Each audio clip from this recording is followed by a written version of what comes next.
All right, here we are. It is Common Sense Ohio. Last episode of the year, as it turns out. So we are on December 27, 2024. Another great year for Common Sense Ohio. I'm sure we'll do some year-end wrap-up type stuff. Get a little nostalgic, Auld Lang Syne. You know the drill. But before we get going, you should check us out at commonsenseohioshow.com, where the website gives you access to all the old episodes, all the blogs, all the good stuff. If it's all right there. If you have trouble subscribing to podcasts, and people do, I do. At least I used to. I didn't know what to do, where to go. Like, podcast, I just watch on YouTube. Yes, you can do that too. But if you have trouble finding us on YouTube, just go right to commonsenseohioshow.com. Almost everybody now can type in a website. And by the way, while you're there, please like and subscribe. You know, we do this. We've dedicated another year of our time, another 365 days almost, of our time to bring you what we think is a good show, a show full of common sense where we don't judge people. We don't, I mean, maybe we do a little bit, but we try not to judge people. we want to, I guess the idea is we want to hear your thoughts, your ideas. We may not like your thoughts and ideas, and we may argue with you in a academic type of way, but we're not going to shout you down, call you stupid, and run you off and cancel you forever, because that's what other bad people do. We don't do that. If that would have happened, I'd been gone a long time ago. And Brett would have been gone a long time ago. Right. And it doesn't mean it hasn't been without our own emotional blowups here. I'm being included. But you know, the idea is to bring this at you another year. I've already got a couple guests lined up for next year, and we're going to continue with that. We're going to continue with the shorts and the reels and all the other stuff that people love on the socials.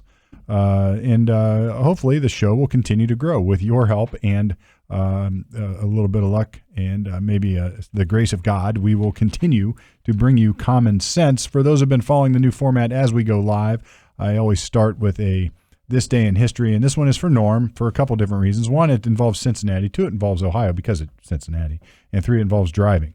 Wow. All right. Dang. Yeah. So on this day in 1942, or no, forgive me. No, it was 42 on this day. Paul Crosley Jr., once the owner of the Cincinnati Reds, began building, he was building cars. Mm-hmm. He was way ahead of his time, offering a vehicle that boasted Prius-like 50 mile per gallon mileage. Oh, it was in 49. He creates a car that with a right-handed steering wheel for the mail carriers to use. Cool. Oh, wow. Right out of Cincy. Yeah, man. So it's you, Norm. One, because you are from Cincinnati, and two, it involves cars. Nice. Yeah.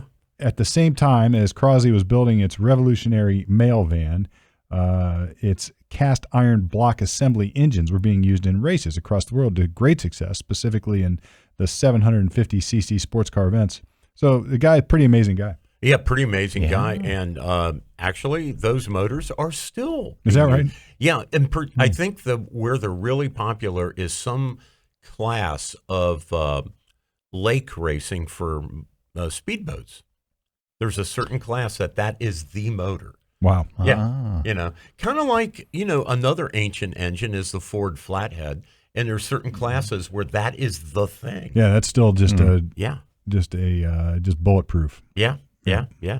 Cool. The one innovation that was really cool, when he cast those motors, he cast just a skeleton of the engine, and then he welded sheet metal for the sides of the block so that it was not only, like you say, 750 cc's or whatever, but it was also light. It was a very light motor. So he didn't use aluminum to make it light. He cast strips of the perimeter of the block and then welded sheet metal. And that held up. Wow. Yeah.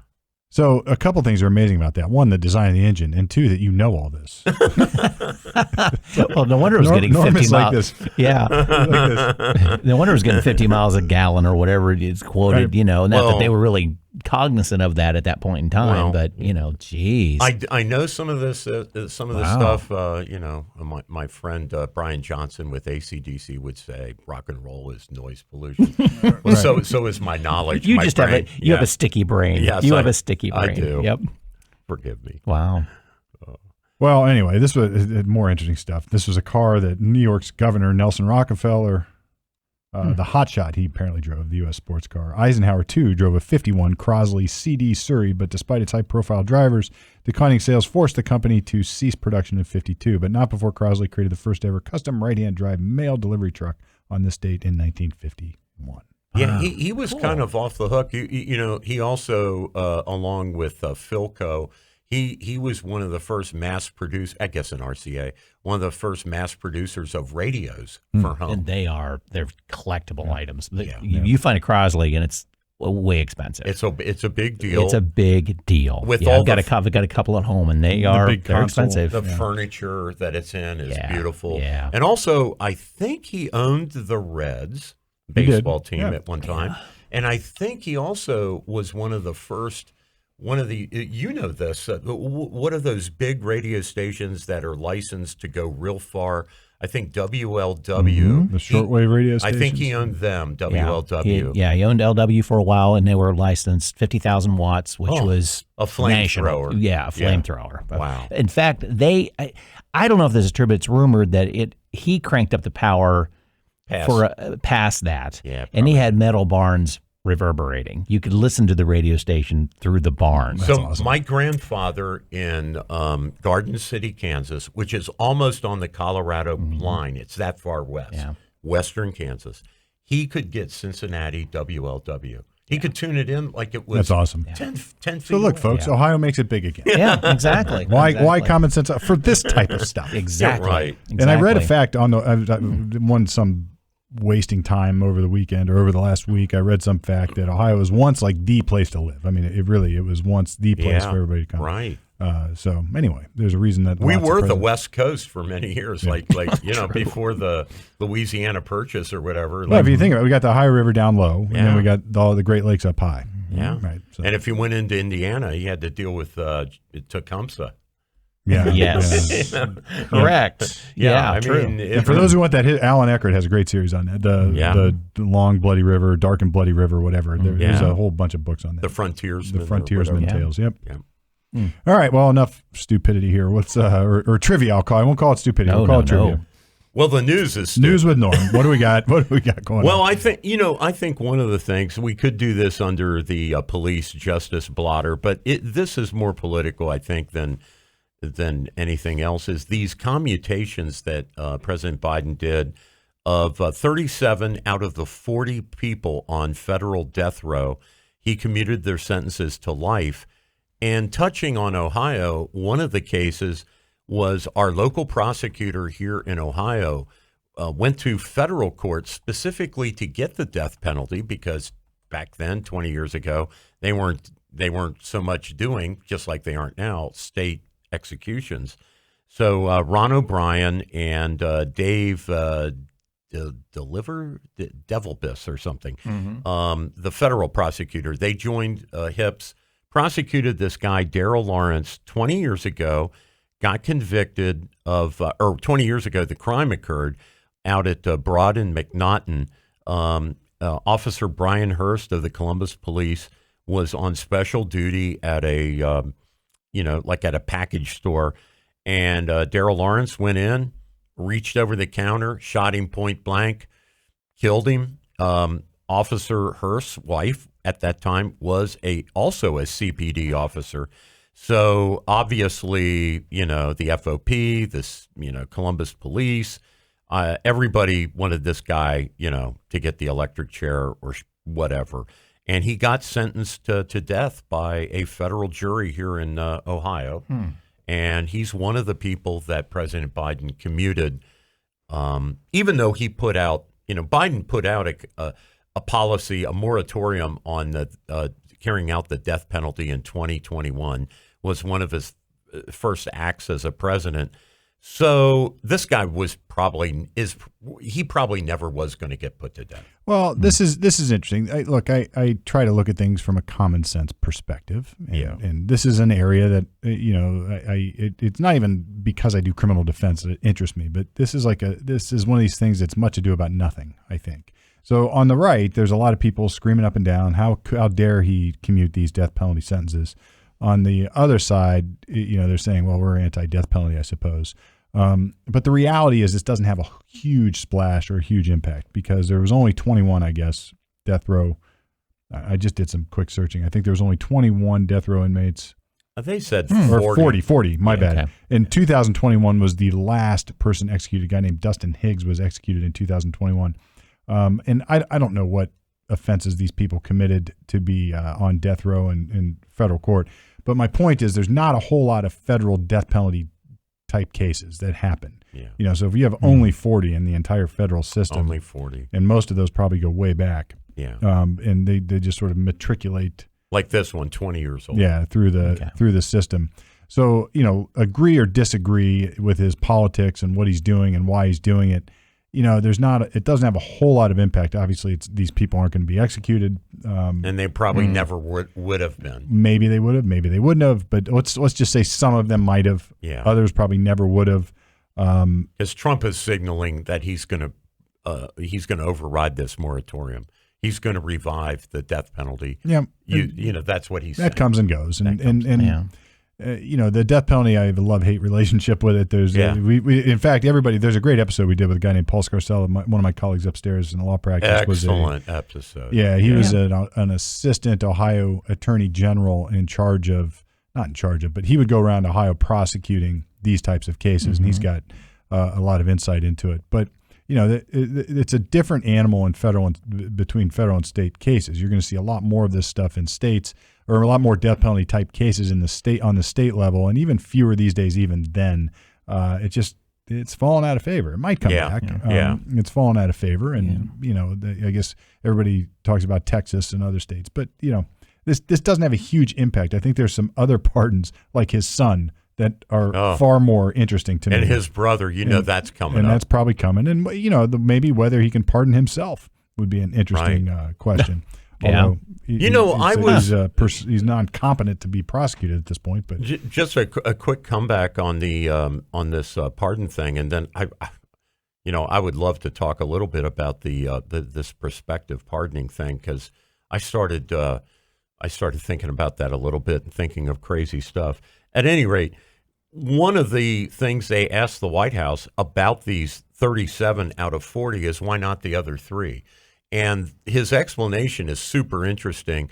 He's saying the other 3 are terrorist, killings. In other words, the perpetrator was a terrorist, or they were hate motivated, and that just triggers all the anger in me. Look, because this is the problem with the death penalty. You're dead either way. Like, who cares if the guy hated you? This is the problem with the death penalty. It is my argument, and the debate I had with Paul about this is always like, who are we to presume that we can decide who does something that's bad enough where you can be executed? And I'm not saying it's not possible. I'm not necessarily against a death penalty. This guy confessed, by the way, Steve. But the application of it is the problem with it is exactly what Biden is doing. He is playing God. He is choosing, well, this guy's bad enough that I'm going to let him die. And this guy's, it's almost like Nero. This is sick stuff. Yeah. Really I would think the line of demarcation would be not the hate piece of it, but the premeditation, like Mangione. Yeah. Pick a classification of offenses that qualify for death. Yeah. Let the jury decide and then do it. But what Biden is doing is playing God. He's saying, nope, these people are bad enough that I want him to die, but you 37 get to live. Nope, Mr. 38, you have to die too. And 39, 40, guess what? You're dead. Yeah. Like think about what he's doing, and that's a little bit disturbing. It is. Then it goes back to your point of it's a lot to do about nothing. Right. Honestly, because they're all going to be rotting in jail no matter what. They're all probably going to rot in jail until they die anyway. Probably would have been. Right? Yeah, would have been. Even if Trump lifted the moratorium, he'll be president for 4 years. All the appeals and machinations, like it wasn't going to happen. Well, and then I did another episode in Lawyer Talk. Check out Lawyer Talk podcast or Lawyer Talk Off the Record. I talked with a law student about this, about the definitional characteristics of the law. You have to understand terminology. So when we hear terrorism, we think like a guy flying a plane into a building. Yeah. But the law may define that in any way. You could call terrorism anything. That cup, you could redefine that and say that's not a cup. That's now forevermore going to be a chalice. Right. And that's how we're going to treat it. Yeah. And the law does that. And you have to do that because you have to have definitions that apply in factual scenarios. And you have to have a constant. And terrorism is one of those definitions that doesn't necessarily, in fact, does not only include driving a plane into a government building. It could be other things too. Yeah. And so when Biden is saying terrorism, don't think that he's talking about terrorists in the sense of like 9/11. Yeah. He might be, Yeah. but terrorism also includes other things. Yeah, that- if you wanted to, absolutely. And- so, Steve, one of the things, and Brett, one of the things I was thinking of, and Steve just triggered it. So now we're off and running, but I couldn't help myself. I started thinking a little bit about these prospective pardons, and I'm thinking, Trump, when he takes the oath of office, right on the 20th of January, what would be, since Biden has kind of set the precedent, what would stop Trump from saying, I hereby pardon all the employees here at the White House and all of my cabinet secretaries. I hereby pardon them for anything they may do that they would get prosecuted for the next 4 years. This is, wow. I mean, that's bizarre. You know, what's Biden doing here? This is the problem when you bust through the conventions of how our system has worked in the past, forever. Yeah. And this is what I was talking about. It was for past crimes. Yeah, we got involved in this. We got involved in a discussion about this with this notion of this law that precludes gender surgery for kids in Tennessee. And it's like, all right, once we have to get to a place where we're starting to tinker in that realm, you're giving the government authority over all sorts of stuff to fix something that nobody ever thought would ever have to be fixed. Right. And this is like that. So now we're going to have this seesaw of pardoning. So, well, you can pardon. So guess what? Now I'm going to pardon myself for all future crimes I commit. I'm going to pardon. Can I pardon my son and say, all right, son, go rob a bank? Yeah. And you are going to be pardoned for it. Yeah. You could be stopped, but you can't be prosecuted. Right. And it's like what? We're into a realm that nobody ever thought should and could exist, but here we are. And it's because of stupid policies and practices. I actually wonder if the pardon of Hunter won't be challenged on constitutional grounds for that reason. Yeah, I don't know. Because it's prospective in nature. I've never heard of that happening. I should do the research. I should dig into that a little bit. But I will say this, Professor Dershowitz must have heard our show. Because I heard him talking about the fact that now that Hunter is pardoned, or now these people are pardoned, then their Fifth Amendment privilege is disappearing. Yeah. But not in state courts. They can still be prosecuted in state courts. Looking at the pardoning system, why can't a president just pardon at will at any time during his presidency? He can. Why wait till the 11th hour? So you don't even have to say absolve your sins for future sins. Yeah. As it comes, you just absolve. You just say, I pardon you. You're okay. You're good. You're good. I don't think it will constitutionally pass muster to pardon somebody for acts not yet committed. I just don't see that. Even the church doesn't do that.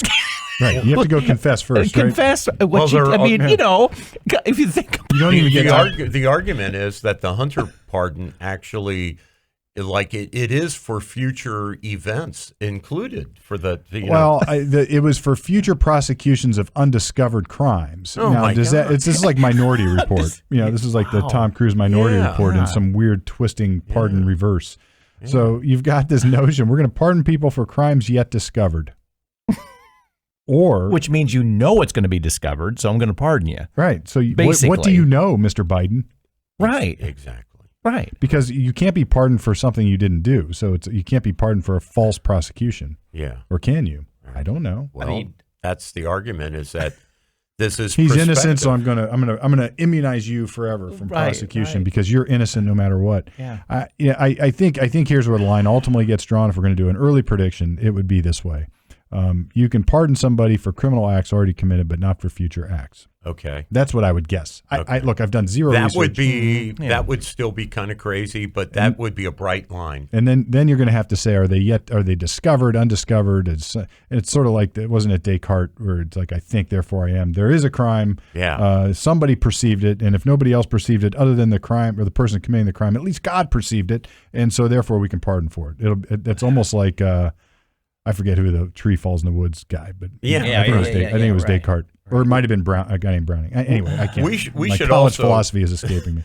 We should also just bring up very briefly, because Brett did a lot of work on this in the show, tracking that regulation that causes 33 million small businesses in the United States are on this regulation, and it was it was halted in a district court, and then a federal appeals court lifted the moratorium or what the injunction. Yeah. And so now we're all subject to that again. The Corporate Transparency Act. And the judge, since they're being legislative, I mean, the legislation was January 1st.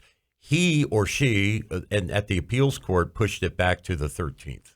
So you have to get this done by the 13th. So if you've got an old LLC sitting around, folks, do something about it. And get your from filing what the government, because the penalty's $500 a day. Right, yeah. So a day. Then I think the government, or there's something from the government saying that only about 17, in the mid-teens, 17%, 15% of all LLCs have even submitted. Right. I mean, people don't even realize they have LLCs. They don't even know that this law They have to do it. So what this is, just in case you're not following, because you maybe didn't see the previous shows, but basically this is a requirement to disclose the owners, the beneficial people who have an interest in these small businesses, whether it's a sole proprietorship, an LLC, a sub-S corp, doesn't matter. You have to disclose all this stuff about you and any of the other owners. Right. That's pretty intrusive, and the Department of Treasury will have it on file forever. And the government already knows this stuff. Well, they just want you to they want you to know that they know that you submit this stuff, because it's just like taxes. They know what you owe for taxes. You just have to prove, well, yeah, you're right. It matches up. We're good. Yeah. This is this notion that it is data collection. Yes. And it's data collection for some reason, and maybe it's sort of like the pardons, maybe a reason yet discovered for the government to have our data and have this information. How are they going to use it? So you would say, I don't care. They can know my LLC information. And I'm thinking, why do they want to know it? Yeah. I just right. Yeah. Is it a game to trap you so that if you don't report it, now we got you? Well, because you're right. So it's a paper crime. So when you do, so the submission of what you submit is good for that day. If you change your address, any little changes, you have to resubmit again. So this is the argument I always make against. I've had people on both sides say, well, look, I don't care. Search my house. I don't do anything wrong. I'll pull my car over. Right. I don't mind checkpoints. You can search my car because I know I'm not committing any crimes. Darn it, stop the drug trade. And I'm like, all right, well, that all works, I suppose, until you have a corrupt government. Right. Yeah. And then you get stopped, and maybe you got Sheriff Buford T. Justice, or not, who was Walking Tall. Pusser. Yeah, Buford Pusser. Yeah. You got Buford Pusser. Who was a real guy. Like, that was not like that's, right. You get a corrupt cop who is going to start maybe tinkering with you a little bit, or screwing with you a little bit, or maybe there is drugs in your car. There are drugs in your car, rather, and you're thinking, wait a minute, there was no drugs in my car yesterday, but now there are. Like, what's happened? Right. So don't think that the government, comprised of people, humans, can't be corrupt, can't be subject to the same inherent flaws as we all are. Right. Except maybe even worse, because it's compounded over years of governmental protection and power. Right. Watch any Law and Order episode. That's right. So that's real life right there. That's true. But little stuff can happen, of course. Well, and like that. So I sent you guys a little text where I expressed my frustration, even though our enterprise, we've complied, but still. Imagine you're a hot dog cart vendor at the Cleveland Browns games, every home game, right? And you just roll out your little stainless steel cart and you're selling hot dogs. Why does that guy have to, or gal, why does that vendor, I mean, this is asinine stuff, but that person has to comply with this. And it's $500 a day penalty. I mean, this is overbearing as hell. I'm telling you, the people that are going to be committing crimes are going to do it in a different way now. Yes. Right? So if whatever you're trying to look, does this have anything to do with perhaps the addition of how many IRS agents in the last 4 years to give them something to do? Maybe. There'll be a lot of little guys like this guy, somebody vendor who will no longer take credit cards. It's like going to be cash only. Well, to me, of course, they're trying to eliminate cash. Right. To me, I would think they'd be more concerned about the Bitcoin situation and just monitor that. And that has nothing to do with the CTA or through the BOI, all the alphabet soup. What you fill out for the CTA, you have to scratch. You'll scratch your head going, why am I being asked this? Why am I being asked this? I'm just a guy trying to run a business. Oh my God. And you look at it going, this information is in my LLC information. You already have access to it. There is nothing that we gave them in that application process of half an hour that the government didn't already know. And you can audit me at any time. Right. Yeah, right. I don't get it. I don't get anyway. it. Hey, fun news. So you guys have probably heard about this Trump Christmas greeting where he talked about, hey, let's buy Greenland, take back Panama Canal. So here's a little fun fact. President Biden is currently vacationing in St. Croix in the Virgin Islands. At the same time that he's expressing outrage that Trump would try to inveigle, Greenland away from Denmark, the island that he's on, St. Croix, we bought from Denmark. In 1922 for $25 million. Oh, didn't know. And it's like, the Louisiana Purchase, the purchase from Russia of Alaska. Like, a lot of America has been gained by buying it. And what's so different? It seems like it should be better than taking it.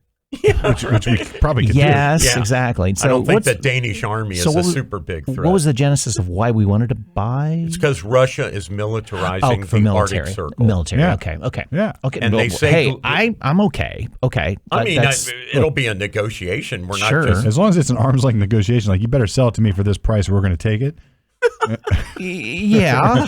Right. Make him an offer he can't refuse. I mean, even or is there just a beneficial, like, we'll be there, we protect you, quid pro quo kind of feel to it versus buying? It depends on what they're going to let us do or not. Yeah, true. Wasn't it the Dutch? Not Danish, but the Dutch. Didn't they buy Manhattan for like some necklaces and some wristbands and stuff? Rumor has it. Like we have, like our predecessors have bought America. Trinkets. Trinkets. Yeah, right. Yeah. Interesting. I love this. Anyway, I heard another fun fact because last week I was griping about the PPP scandals. Another one came out. I guess they're doing audits. I don't know what they're doing, but they're digging up stuff. And one of the PPP recipients bought an island for $12.5 million to have his home located. And you're just like, really? Was that the intent of the PPP program? I mean, he bought an island. I mean, amazing. I mean, it's just amazing. I actually would like the federal government, since they waste money anyway. I wish they would put out a PPP phone book of every PPP grant they ever gave, and by name and address, and let people go through it and just witness the outrages, because I'm sure there's things we don't know that are just off the. Well, that phone book should exist, though. Am I the only one that used it for payroll? You might be, Steve. Right. You might be the only legitimate PPP guy. But like most of these stupid government programs, it wasn't enough. No, I ended up losing all my employees anyway. Yeah. Right. Yeah. It was a Band-Aid on a big gash. Right. It was just stupid. It was stupid. Here, accept this tyranny. We'll give you a few bucks, and onward and upward. Yeah. Yeah. And I lost sleep thinking about taking this loan and having to pay it back. Exactly. Right. It wasn't that much. I mean, it wasn't in the millions. And I think a lot of people chose not to even apply. I still did, but because they didn't want the monkey on their back. And when it was forgiven, it's like, okay, that was nice. I don't have to lose sleep over it anymore. But hey, you still thought about it. It's like they could have just opened up and let us all make money. Right. They could have done that. And that would have cost nothing. It would nothing. So all that happened is like the next 2 or 3 generations are screwed, paying the interest and principal on this $5.5 trillion. Well, not even to talk about the SBA loans that went out. So we've got billions of dollars in SBA. I don't know if it's billions, but I know that I could have applied for a $500,000 SBA loan at 3.75%. Yeah, and received it without any collateral. No, I mean, it's nuts. I mean, I know lots of people who did. Yeah, and lots of people to Brett's point who did not. Because they viewed themselves as like, I don't want to go into further debt. Right. Well, that you had to pay back. Yeah. That you have to pay back. But, there's guys sitting at 3.75 on a $500,000 loan, and, their high yield savings accounts are getting them 5%. Want to do some Ohio stuff, guys? Yeah. Sure. So this past week, this mega story came out that the Columbus Police Department underreported crime stats to a major extent. Like they underreported 20 homicides. Did not report to the FBI. So the FBI's crime stats, this is almost like the Columbus school scandal, where they underreported the flunking of their own students. But we're back to definitions, right? So it's like, and so the stats for Columbus look way better than, say, Cincinnati or Cleveland, because they just underreported it. Like less arsons, less rapes, less burglaries, less murders than what really occurred. I started to write a blog on this back during the shutdowns, and I didn't finish it because it was just getting too unwieldy. But it was this notion that if you want to eliminate crime, you just redefine it. Yeah. Or you do a couple things. You can say, look, this is no longer going to be a violent crime. So in Ohio, in the Ohio Revised Code, folks, and probably every other state around, there's a definition of violent crime. And there are things in that definition that you would think, well, really? Like trafficking in drugs? But this burglary is violent, but this burglary isn't. Not, yeah. Like it's not what you think is violent crime. Sort of like the terrorism discussion we had. Yeah. So if you want to eliminate, or if you want to make your violent crime stats look good, you first tweak the definition. Yeah. Then you stop enforcing. Yeah. So you can have, the number of DUIs probably by fact increased during COVID, but in reality, by stats, they decreased. Why? Because they weren't out there enforcing DUI. Yeah, so, right. If you weren't getting pulled over for DUI, guess what? The stats are going to go down. Yeah. But it doesn't mean that there are fewer people out drinking and driving. In fact, there are probably more out drinking and driving, because what else were we going to do? So those 20, were they how they were in a gray area that they didn't put it into a No, they said it was a clerical error. And then the third way is you just lie. Yeah, you just right. Okay. So but couple that mistake with the other two options. Yeah. And you can really change the dynamic of what a city looks like. Right. Oh, we're a safe city. You could you could almost see the Chamber of Commerce saying, we're down 20. That's just right. great. There we go. There we go. Make we're it look way good. safer. Come here. I mean, look, if you want to, this is the reason we have this show, is that we try to get to the truth of things. We like reality, we like objective reality, and we like to discuss it. Yeah. You can't change objective reality by simply redefining or not reporting stats and saying, look, we're doing a great job, pat us on the back. And if they're classifying it wrong, they've got problems internally. Let's say that. Of course they do, right? Let's say that right there, that if you truly, that's the God's honest truth, that 20 were misclassified, you got problems internally, you better fix it. Big time. Because that's ridiculous. And that a homicide's a homicide. You can't. It's the old Josie Wales. Don't piss down my neck and tell me it's raining. Right. And that's what's happening. And it's happened in Did you see the video in California, by the way? These two gals were arrested for shoplifting. Okay. I don't know if it was Oakland, somewhere out in California. Oh, yeah. Or it was in I forget where it was, but in California. But it was a shoplifting. I did see that. Yeah. So these two gals, they're out. Maybe there was a band of these. Yeah. Clearly, they had done this before. They went into Kohl's, they went into Target, and the whole video, somebody put this together with the theme song, or not the theme song. These boots are made for walking, Nancy Sinatra, because one of the criminals had these furry boots, and what happened is it was Long Beach, or I forget where it was, but not Long Beach. What was it? Seal Beach. All right. Okay. So apparently the rules have changed, and there's a new sheriff in town, and they say, well, guess what? Since we revoked this amendment that says, or we put a new law in place, however it was, I don't follow California law. Oh, it was a ballot initiative. People in California said no more of this $1,000 limit. Yeah. So guess what? These are now felonies, and you can see these two guys. Wait a minute, this is a felony? Wait a minute. What? This is a felony? Last you're year, in Seal Beach. Earlier this summer, it wasn't a felony. It's a felony now. And it's like, guess what? Right? It's amazing what happens. It's amazing what happens, right? You probably won't see quite as many of these, cell phone initiative mass robberies. But the point is this. It matters, right? So if you're not going to prosecute crime doesn't stop. It'll probably increase.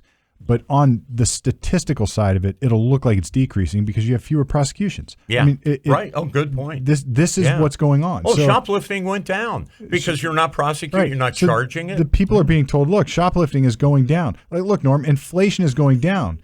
But what we're really telling you is like it's not going up as fast as it used to, so it's going down.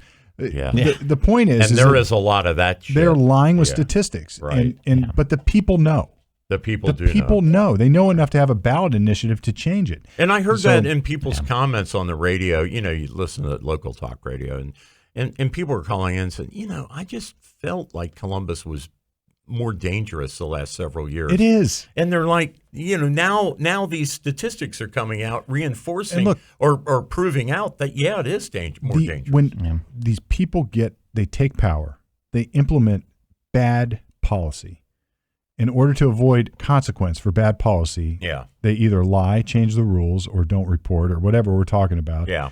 But the people still know. And I think this reflects a little bit, this may get to the heart of the election and why it was why it went in Trump's favor in such large numbers, right? Because people know. Oh, absolutely. Like they're getting lied to by the institutions that we can't trust them anymore. Yeah. And so you can't piss down my neck and tell me it's raining and then keep doing it. Right. Eventually the people are going to wake up. And that's what's great about our country is that there was a remedy for this. There was a remedy, and it was the ballot box. Mm-hmm. And people are like, look, we don't want shoplifting to not be prosecuted anymore.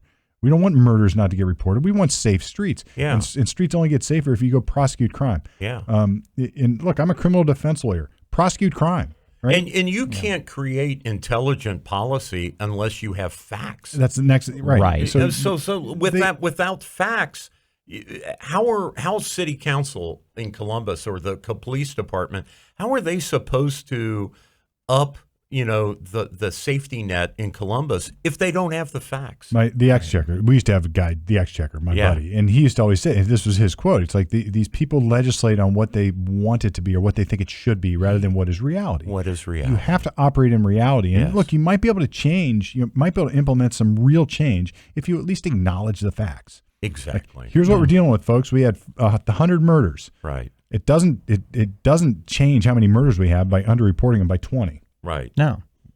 Well, and the reverse is true too. We don't want it overreported as well. That's right. For the sake of getting more funding, of sensationalism and funding. Right. Exactly. Well, and then you see this happen with hate crimes. Oh, these are hate crimes. Like we're talking about with our Bible. Well, these are hate crimes. So hate crimes are going up. Well, all they did was change the definition of hate crimes, right, or create more hate crimes. So now they can say hate crimes are going up, and then they get more power. Well, for that reason, we need more power. Well, you guys are going to love this. So there is something called the medical free speech legislation in the Ohio House. It was passed. It's in House Bill 315, and Governor DeWine is going to line item veto that out of the House Bill 315. So he's taking out this. And what is this? It is, if you will, the Jordan Peterson conundrum, or the, Marty McCary thing, or Dr. Scott Atlas thing, or whatever. And what it would do is it removes the language that says doctors and other medical professionals are allowed to express their views contrary to the state medical board, contrary to state agencies' official positions. So, example, if I want to say, hey, I think ivermectin does have some effect on certain patients to, control bird flus, even though the State Board of Medicine and the Ohio Health Department say, no, officially we disagree. We say ivermectin has no effect at all. The doctor could lose his license for just using free speech. This bill would have protected doctors. So, like Jordan Peterson doesn't want to call somebody by their pronouns. He wants to use real life, like, you're a girl, I'm calling you, you can't make me call you a boy. And this is one of those things where DeWine he's showing his fascist nature, that he wants to control what doctors say.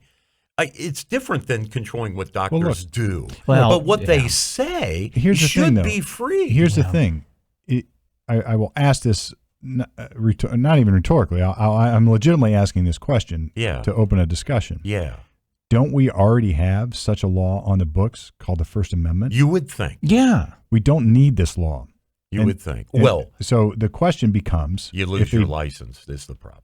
But litigate this thing. Yeah. So look, I don't do board work in front of the medical board, pharmacy board. I do a little bit, but I refer it to people that I know. I work with them on it. Yeah. And I may have to get somebody in here, because there was, if you're going to use this language, unlike Peterson, who was dealing with this a similar but a little bit nuancedly different problem up in Canada. Yeah. They didn't have a First Amendment up there. No. They don't have a Constitution up there. No. And that's a huge distinction that we Americans... And his board decertified it. We're swimming in the waters of freedom that a lot of people don't realize we have. The reason that we don't get prosecuted for crap like this is because we have this First Amendment. Yeah. Don't piss it away. Don't think that it's not significant. It is huge.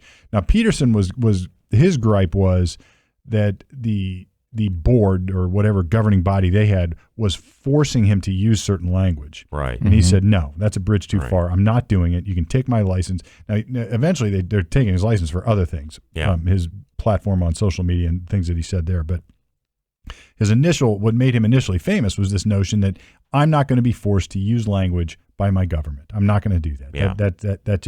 That's too much. That's right. Now, here in the United States, if I'm a doctor and I am taking a position contrary to the American Medical Association or even whatever the Ohio governing bodies are, right. The issue is that First Amendment protected speech. If I operate in a way. Now, lawyers I have this issue too. So could somebody strip me of my license if I don't use certain language, or if I use certain language they don't want me to use? Can I be stripped of my license? Like, I'm for the death penalty. And and they take a position against it. What the hell? So for purely political, it's almost political speech platforms, can I be stripped? Now, the medical board is going to say, no, this is dangerous because it's contrary to our known medicine. And that's a little bit different issue. I don't think there ought to be a law governing that. I think let the industry take care of itself. There are methods in there already. Well, and let's take away in my mind's going, take away the COVID related talk. That's fine. Okay. Yeah. And let's go with natural medicine and natural that actually work for a lot of people. So does this law go to that extreme that they can't talk about that?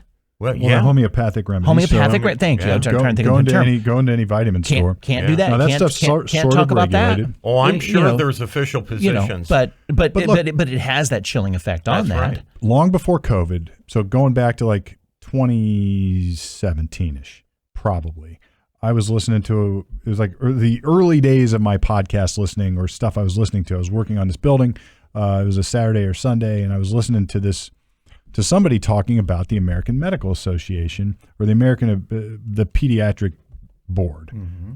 And I was shocked because this board was taking the position, some of these early trans positions, like about transgenderism and kids, and we should, like, this had infiltrated that a long time ago. Yes. Like what we're seeing now is just the end of it. The end of it, yes. This had started a long time, and I didn't believe. I was like, no way, really? Yeah. Like it would have been. I even talked to maybe even on my podcast, podcast about it. Probably did. Like, and people were like, no, that'll never happen, and it did happen. It did happen, right? Now, if I wonder if doctors take a different position, are they going to lose their license? Is that First Amendment protected speech? These are the things you're going to have to be dealt with. This law is trying to say yes. And DeWine's going to veto it. And like, I think of other precedents like ulcers. Conventional medicine, like medical boards, health departments, always thought ulcers were caused by food choices or by your DNA, just how you're born. And it turned out that most ulcers, and this guy was pilloried by official medicine. Mm-hmm. This doctor determined that a bacteria called H. pylori, that H. pylori caused the majority of ulcers. And so instead of having these expensive ulcer surgeries, which conventional medicine wanted to keep paying for and keep doing, it was like, take a pill and shut down the acid squirters inside your intestines and your stomach. And so conventional medicine was wrong. He was speaking something contra to the Borg, and the Borg tried to crush him. And it's very similar here. Yeah. Or Steve, Scope's monkey trial, right? You had official positions within states that God created man. Poof, there's Adam and Eve right out of the head of God, right? And that's how it happened. And along comes Darwin, and people reading Darwin and go, well, the evolution is probably how it happened. And so I don't think conventional wisdom ought to be some kind of orthodoxy that people can't speak against. And that's, so the lady who carried this bill is a licensed practical nurse. And she said that she works with doctors who are afraid to say what they want to say. Well, look, this is really a COVID. This problem was absolutely put into clear, perfect focus during COVID. Yeah. You had these board-certified physicians taking a position contrary to the governmental medicine and getting just absolutely skewered as a result, losing their licenses, getting shouted down, getting shamed, getting whatever, losing their jobs. Yeah. Deplatformed completely. And this, I did write a blog article about this one, about the scientific method and challenging the science and always messing with the science. Like, there is no conventional wisdom in science, right? No. It's always an emerging thought process. It's always under challenge. It's like, how many times in my blog, or how many times do we have to prove 2 + 2 is 4? And the answer is as many times as it takes. Yeah. Yeah. As many times as it takes. Right. Because people started to question in recent years, these postmodernists, that 2 + 2 doesn't equal 4. And they're like, all right. I think it was you have to prove it. I think it was just last year, after Stephen Hawking proved that Einstein was wrong, somebody like last year or the year before proved that Stephen Hawking was wrong about the creation or something with black holes, the creation of the universe, something. Right. And I'm like, that's the idea, right? That's the idea. It's like, the scientific method, like, there is no consensus. Like, I hear this, like, there's a consensus that climate change.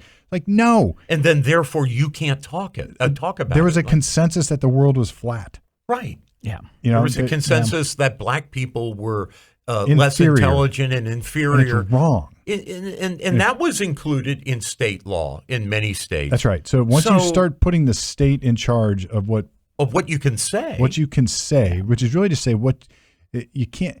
Then you can't challenge ideas. And if you can't challenge ideas don't evolve. We don't get to the truth. We don't get to, and maybe we don't get to great discoveries like, hey, take a pill for your ulcers instead of undergoing an operation. Or ivermectin worked.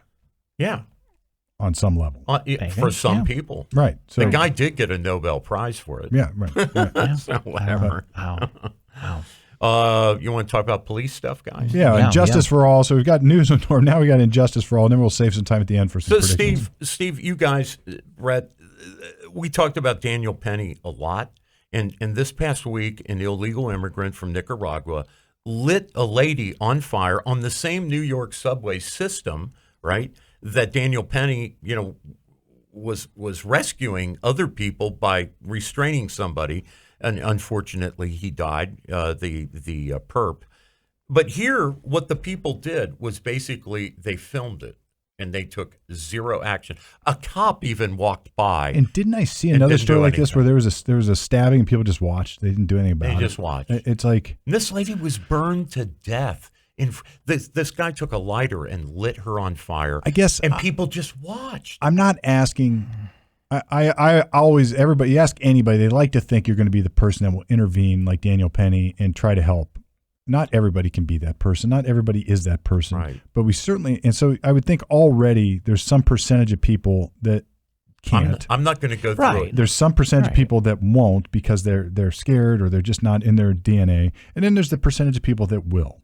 And if you're going to create a policy, a government policy, like prosecuting Daniel Penny for intervening in things like this, then you're going to do things like we talked about before, like decriminalize and not eliminate a police presence, not arrest people, not enforce crime. If you're going to do both those two things, this is what you get. And you realize, I'm sure, everyone that was capturing on their phone were thinking, this is worth money to somebody. I'm going to make money on this. Jesus. Because media pays for this stuff. Media pays, right. So there's a little bit of that. Not my problem. They're calling it already. They're calling that the penny effect. That's right. Yeah. So that there's just going to be people who that may have otherwise at least put a blanket over her to snuff out the right. You're already and I would look at it as if you recorded it on your phone. I don't know. Can you hold them on charges? You know what I mean? Put your phone down and help, or call 911 or something. Why are you recording and not taking some type of I don't know. And that's a slippery slope. Look, I understand. No, that. it's a fascinating, But logical, legal, and moral question. That, like in law school, you have these, or maybe even in philosophy class, you have this debate. Like you see somebody drowning, you're perfectly capable of swimming and saving them. What's your obligation? You know, these are really moral human questions. Yeah. Good example would be like a guy who's going to set himself on fire to protest the Vietnam War. Yeah. And this happened, actually. Contacts the New York Times. Meet me at Central Park. I'm going to have a can of gas. I'm going to light myself on fire. So you have this ethical thing where the news media knows this is going to happen. Nobody else knows. And they take no action to stop it. Mm-hmm. They just go there because it's a story. And you're like, why wouldn't you call a health professional? See, Don Henley knew this back in the 80s. Yes, remember that song, Dirty Laundry? Yeah. Oh, yeah. Great like song. I said, I don't know if you can hold these, but I guess it's the phone and the camera thing that just brings it up to another level. It's a great question. Versus just watching and being frozen in fear. Yeah, what is your duty? To do? That I can understand. I mean, you have a duty as you're a citizen? Have, right. Look, and I think it's true. I think there are probably people that are incapable. Yes, sure. Because they just physically or mentally. I'd probably be in that camp. Maybe people who are a little like they don't know what to do, but not everybody is the hero during an emergency. No, so we already have a limited class of people who are capable and willing. Right. And now we're eliminating the willing part. And that's the problem. And I think you get more and more of this the more you have Big Brother sort of cramming stuff down on us. Because look, in a community, you wouldn't let your neighbor burn, right? No, you wouldn't. You wouldn't. No. You would think not. Like even look, I love all my neighbors, but I don't like all my neighbors. Yeah. I would not let any of them burn. Well said. I would not let any of them burn. No. Right? I would not. No. I would stop it. Yeah. And if they needed help to get their cat out of the tree, I would help. Right. But now we've fostered a culture where it's like I'd rather film it. Right. We've had our agency because we don't have any local challenged fabric anymore to keep us together. Well, the government keeps going after people who take action that they want the government to have an exclusive right to do. Like only the government has the right to intercede in a crime. We don't want these concealed carry guys, stopping a burglary at Walmart. Just let the burglary happen. Don't whip out your gun. Don't stop anybody. And unfortunately. And I can understand that viewpoint. I can understand that. Because it's not ideal. It's not ideal. The answer then is to get good at enforcing crime and get good at deterring crime. Right. Lawfully, of course. And sentence those shoplifters. Right. Shoplifters. They need to do some time. And then whoever made that video, good for you. Because now they're using the same media you're talking about to sort of say, look, guess what? At least here in Seal Beach, you're going to prison. Yeah. Wow. All right, so outrage and wonderful. Outrage and wonderful. Maybe some predictions at the end. I find something a little bit outrageous that Amazon apparently has released we talked about It's a Wonderful Life last week. Yeah. And Amazon apparently has released a version that doesn't include any of the alternative universe. What? And I don't even know why. Maybe just to shorten it. I mean, so it's like they gutted the movie. Wow. And you have like a shorter version of the movie. I can't even think why, other than to make it shorter. It's like, could you ruin the movie any more? Well, it's like putting a mustache on the Mona Lisa or something. This is a work of art that was created by these people, and it needs to remain intact. It was a controversy to colorize it. Now, look, I can see both sides of that, but I like the color version. But it's like, on the other hand, like this one, like to just take out parts that you just want to get rid of. Did they do that to insert ads? But they're not even on time. No, he said the alternative universe part. It's just that part. That's the whole. So like I guess it like when he says, "I wish I would never have been born," and then something. I don't even know how they get around it, but then he's going back to his car at the where he crashed it in front of the house. That's all the cool stuff. It's like all the good stuff is gone. That's like Ebenezer Scrooge. Like the angel's not going to take. That's right. One of the past, present, future. Yeah, take out the future stuff. I find it outrageous. It would be like taking out the only lyric in Wipeout at the very end of the song. The guy goes, Wipeout! Exactly. It's like, wait a minute, you're going to take Wipeout out of Wipeout? Now it's just a drum. No, that is outrageous. This is kind of what I found this past week. The 2024 Oxford Word of the Year is brain rot. Brain rot. The deterioration of a person's mental or intellectual state, especially viewed as a result of overconsumption of material, the internet. 233% increase between 23 and 24 in the use of brain rot, meaning we're just thumbing through social media. I'm getting guilty of it too. Me too. I've got to stop myself. But it's funny though that the brain rot was around since Henry David Thoreau. He used the term in 1854 to zing the people of England, and it has evolved into a staple of Gen X and Gen Alpha. Holy cow! Yeah, so that's interesting. Really so old. It goes back that far. So brain rot. Yeah, considering the Hawk Tuies of the world this past year and all that kind of, it's just grief. Yeah, she's got apparently some big problems with her Bitcoin. Oh, I thought I read a bit of that too. Of that something's going on there. Which exactly. Oh well. But. My outrage, and I'll just keep it succinct, but I early in after October the 7th, and we had our wonderful guest who wrote the book about going over there and interviewing people. But I think Israel is off the leash a little too far here. So I counted up the number of international, nations, capitals that they've bombed. So they've bombed Tehran, they've bombed Damascus, Syria.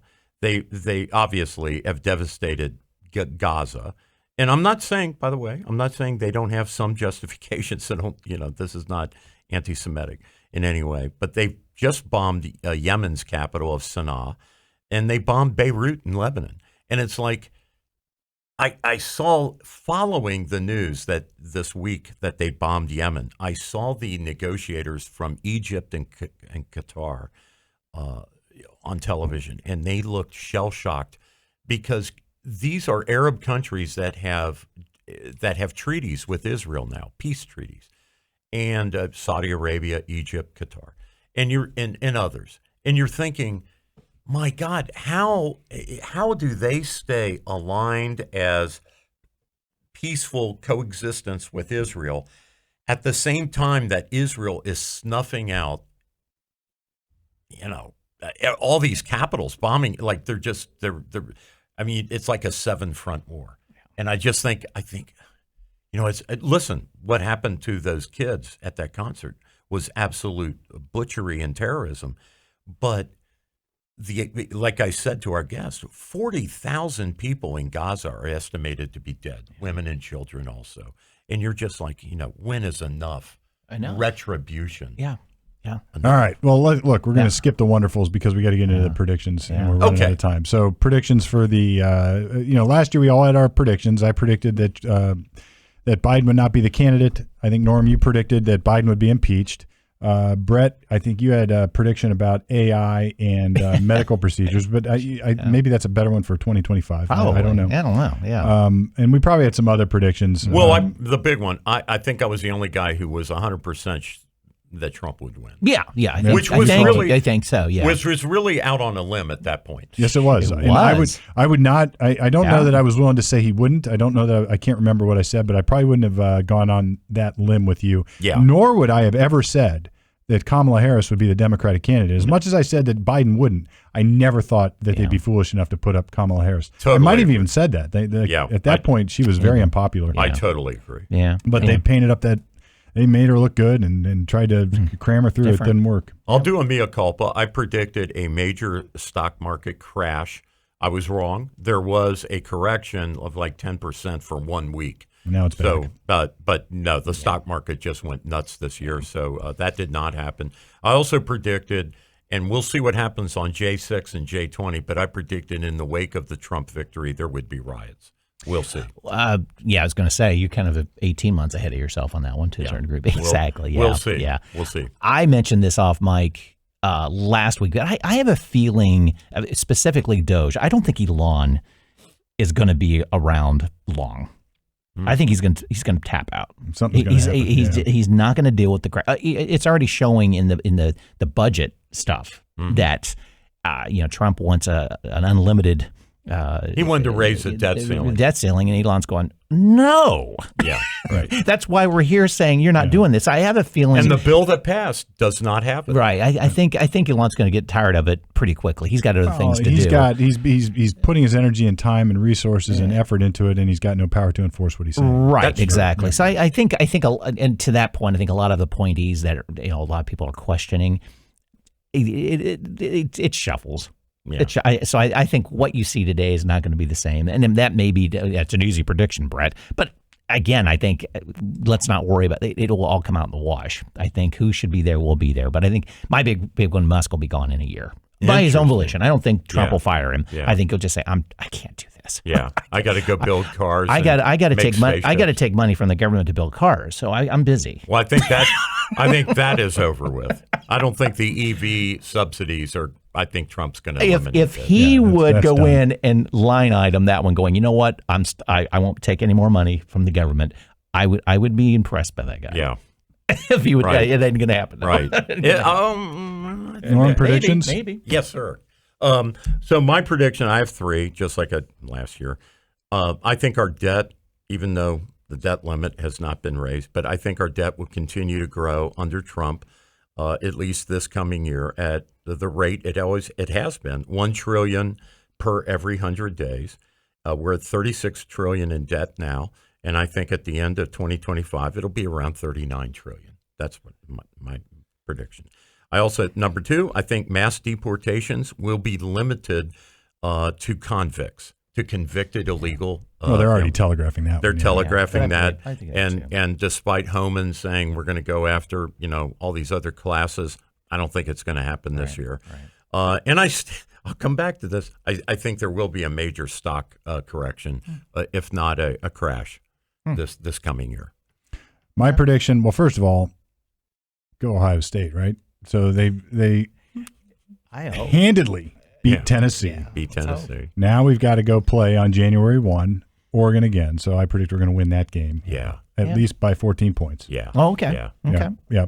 And it was a coaching mistake. We did not beat them. That's correct. Yeah, that's really. Correct. We should have kicked the damn ball. And look, this may be 180 degrees for me because I was really down on this team a few weeks ago. But now I'm liking what I'm seeing. They played well. Now I'm liking what I'm seeing. They did what they needed to do. Yep. You're a sunshine paper. You bet it. You bet. But I'm always a fan. Yeah. No. I'm always a fan. And if you're in Columbus, you understand. Yeah. I think I smell good stuff for the country. I feel like there's going to be this era that we're entering that is, I don't want to call it peaceful, but less discord, perhaps, like the constant barrage of crap that we're constantly being fed. I think people are fed up with that. And I think we're seeing a little bit of like this time of peace where it won't be like there won't be controversy, there won't be criticism, there won't be all this flack getting thrown at Trump. But I think he's really going to be able to move forward. We are going to be able to move forward as a country, and we're going to see a little bit less resistance. Resistance isn't the right word because that has its own connotations, but less conflict. Okay. I think we're going to have some prosperity ahead, folks. Prosperity ahead. That would be nice. Prosperity ahead. So with that, God bless and Happy New Year, everybody. We have enjoyed bringing this show at you throughout 2024 and look forward to it again in 2025. Check us out on the socials. Check us out at commonsenseohioshow.com. And we will be coming at you next year in 2025 because we are signing off in 2024 right from the middle here in Columbus, Ohio.